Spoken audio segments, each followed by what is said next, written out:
Alaye Lucie, à Mouzon Honoré, Mensiga Cédric et à Gonglo Horace.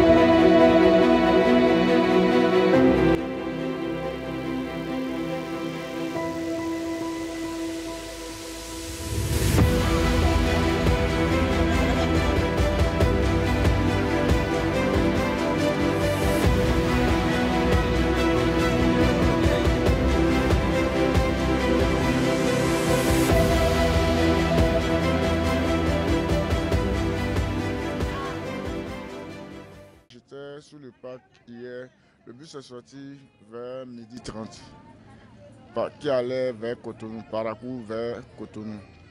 Mais subitement vers les coups de 16h, on a eu des images que le bus a pris feu et puis ils n'ont pas pu l'éteindre. Et d'autant plus, au moins une dizaine de personnes ont pu s'échapper parmi les passagers qui sont dedans. Mais parmi d'autres qui sont à l'hôpital, on ne sait pas si d'autres ont perdu la vie ou bien d'autres ont suivi.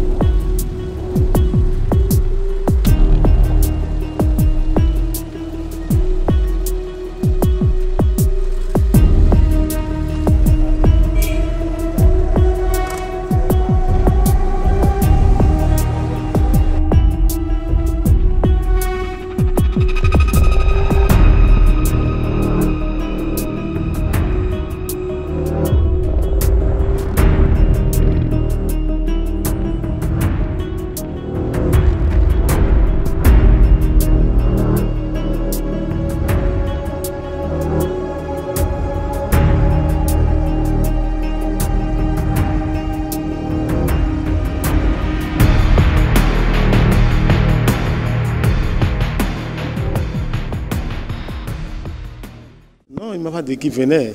C'est sa petite soeur qui m'a appelé pour dire qu'il a quitté Parakou hier à 13h. Donc on a appelé le téléphone, ça ne marche pas. Ils ont dit que ceux qu'on n'a pas entendu le nom sont considérés comme morts. Voilà que tous les cadavres sont à Dassa. On ne sait pas s'il y a possibilité d'accès à ces corps pour voir si on peut identifier celui qui est pour nous ou pas.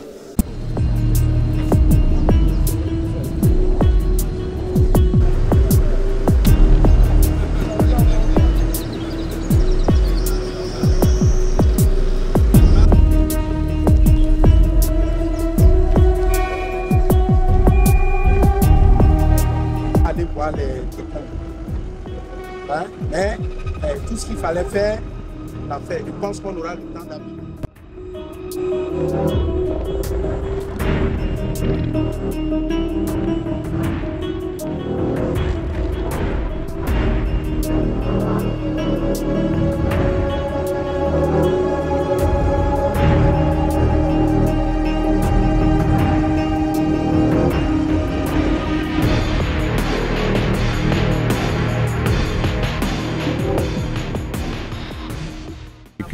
Baobab venait de Parakou, donc dans la descente, devait croiser le camion, c'est tel que voici, et a éclaté son pneu.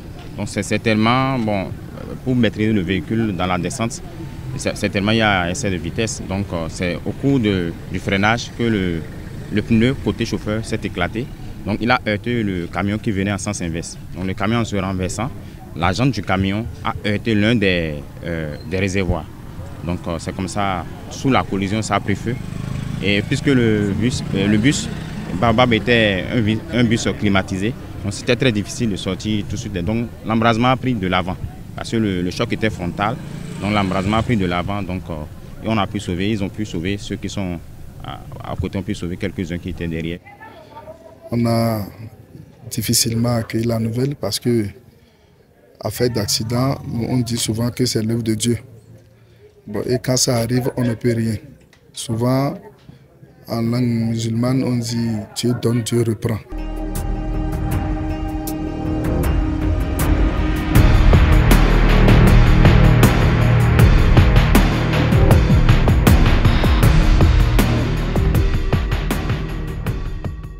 Le système qui est installé actuellement, le système qui est installé sur la nouvelle gamme de véhicules diesel, c'est le système Common Rail.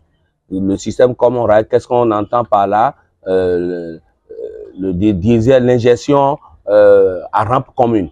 Et l'injection à rampe commune a quand même des innovations. La rampe commune, avant que le moteur ne démarre, il faudrait quand même, il faut avoir une pression constante de 200 bars. De 200 bars avant que le calculateur nous donne le pilotage des injecteurs. Est-ce que vous voyez? Et ce que les gens doivent savoir, pourquoi le diesel a brûlé? Comment dirais-je? Le gasoil est comprimé à une pression qui varie de 200 bars jusqu'à 2000 bars. Jusqu'à 2000 bars. Dans ces conditions, le gasoil se transforme en gaz. Le gasoil se transforme en gaz. Même étant professionnel de l'automobile, c'est-à-dire garagiste, on a l'obligation d'avoir quand même une certaine connaissance en la matière avant d'intervenir sur les véhicules équipés de systèmes Common Rail.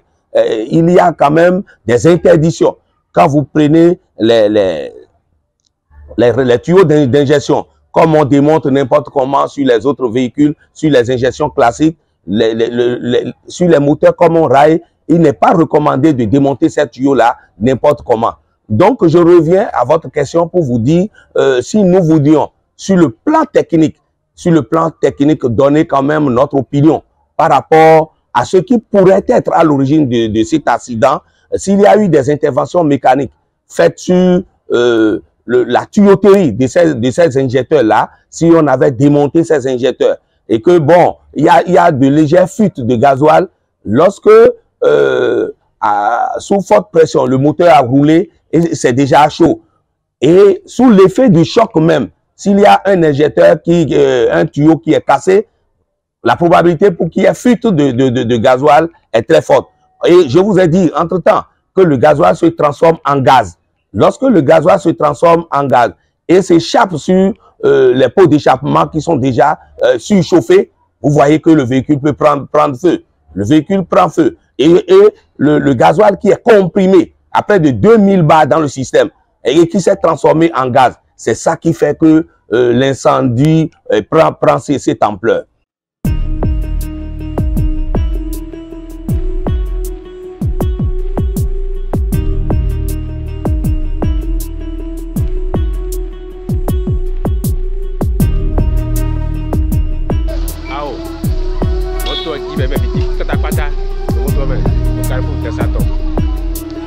Eso.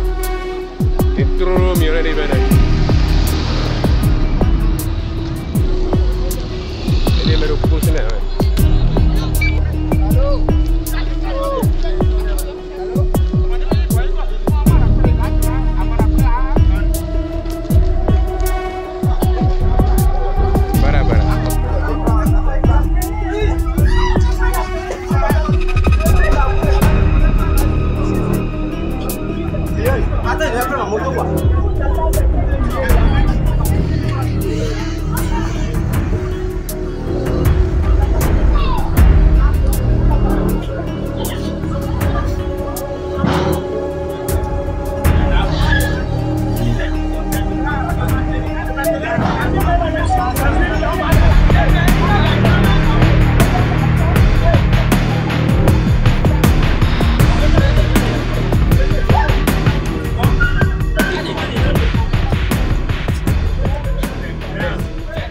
Il y a 19 personnes calcinées et le chauffeur du camion. Donc ça fait 20. Alors au niveau des blessés, nous avons eu 23 selon les sources de la DDS. 23 personnes. Et donc j'avais donné les statistiques, c'est 10 femmes, 2 filles et 1 garçon. Donc voilà les informations qui sont à notre portée actuellement. Mais j'avoue que le manifeste que la compagnie de transport nous a laissé fait état de 40 personnes au niveau du bus. Mais on se rend compte que quand on regarde au fond, il y a des doublons. C'est-à-dire des personnes ont pris 2 places. D'autres personnes ont pris 2 places. Et il y a aussi des personnes qui avaient réservé, mais qui n'avaient pas pris de part à l'embarquement. Excès de vitesse de la part du bus. Mais la cause immédiate, c'est l'éclatement de son pneu. S'il n'y avait pas excès de vitesse, certainement que le choc n'aurait pas été aussi violent. L'ampleur serait moindre. Les pneus aussi ont un délai pour les remplacer. Les pneus aussi sont des denrées périssables. Et depuis quand on a monté des pneus sur ces camions-là? Est-ce qu'il y a un suivi de l'état de ces pneus?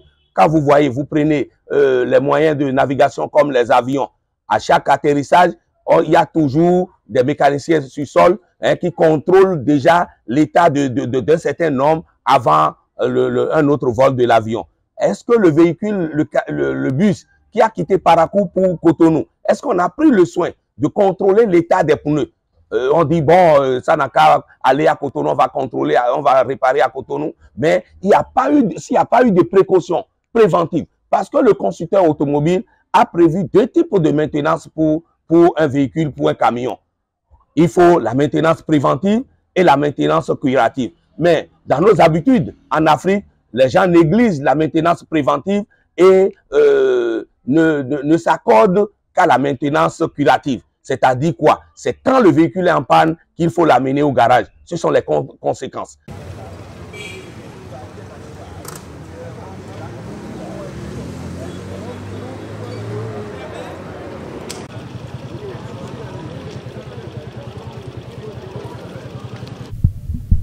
Il s'agit ici de l'une de nos dernières réalisations. La route Dassa-Savè-Parakou vient d'être livrée à la circulation. Ce drame intervient à un moment où le gouvernement a engagé la mise en œuvre d'une série de mesures. Nous avons, avec l'appui de la police républicaine, commencé les contrôles de vitesse que nous allons généraliser sur tous nos axes routiers. Visiblement, lorsque nous écartons l'état de la route, les causes de l'accident, la police va les rechercher. Les causes sont à chercher dans l'état du véhicule, le conducteur, la vitesse à laquelle il roulait. Les enquêtes vont nous révéler exactement les causes du drame. Et avant de prendre la parole, j'ai pris soin de demander aux responsables de la police si on peut parler d'excès de vitesse. Effectivement, le code n'est pas respecté. Parce que si la vitesse était respectée, l'accident peut peut-être avoir lieu à cause de la crevaison du pneu. Mais l'ampleur ne serait pas la même.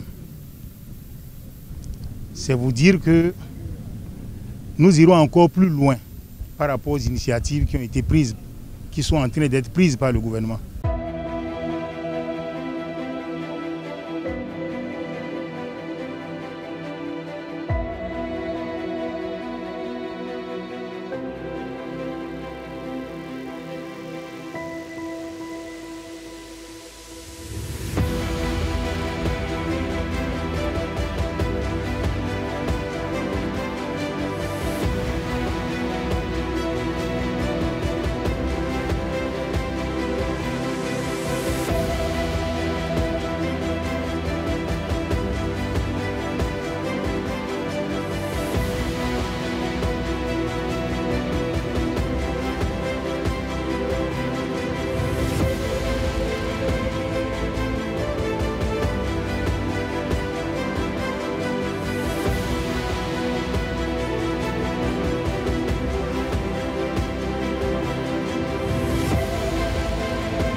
Donc, il fait partie des victimes de l'accident qui s'est produit. Il est décédé ou il est décédé. Il est décédé. On nous a dit de rester un peu, c'est-à-dire de rester en contact avec eux en attendant que le procureur, y compris le ministère de la Santé, prenne des dispositions pour pouvoir entrer en possession de nos victimes disparues. De l'autre côté, concernant les rescapés, j'ai aussi le petit frère d'un ami qui fait partie des rescapés, donc j'ai donné le nom. Nous a notifié qu'il est au CNHU, pris en charge par l'État, des médicaments jusqu'au manger. Donc de ne pas trop se soucier pour vouloir forcément aller voir les rescapés. Parce que personne n'est exempt de l'accident. Mais si on ne met pas un peu de contrôle dans ce qu'on fait, ce drame maintenant, les chauffeurs qui en sont responsables, mais ils ne peuvent pas supporter le poids de tous les dégâts qu'ils ont créés.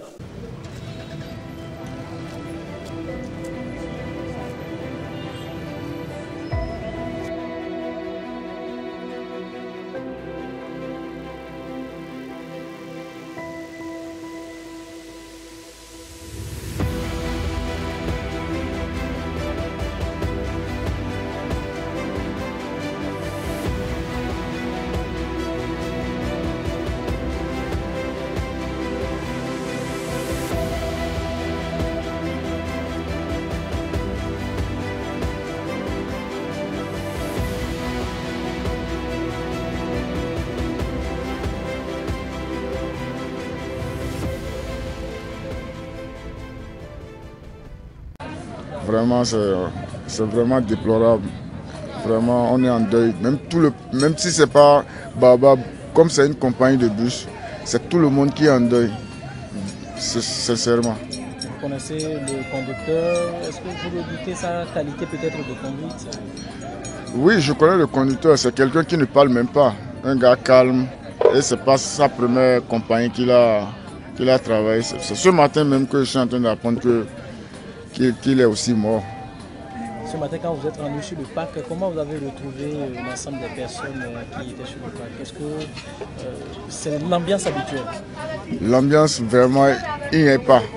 Parce que devant Baobab, au moins si Baobab voyageait, devant Baobab, il y avait des animations, s'amuser avec les gardiens, les personnels. Tout était fermé. Vraiment, c'est vraiment pitoyable, quoi. On n'a jamais vu même ça au Bénin. Plusieurs morts comme ça, on n'a jamais vu, sincèrement. Ce matin, vraiment, l'ambiance n'est pas comme les autres jours. Il y avait une tristesse dans le visage de tout le monde. Le travail a été fait difficilement. Bon, c'est vrai qu'à cause de l'accident, certains ne peuvent pas avorter leur voyage. Mais je suis sûr qu'il y a certains qui ont avorté. Parce qu'il n'y avait pas de la clientèle. Les bus sont partis presque à vide. Et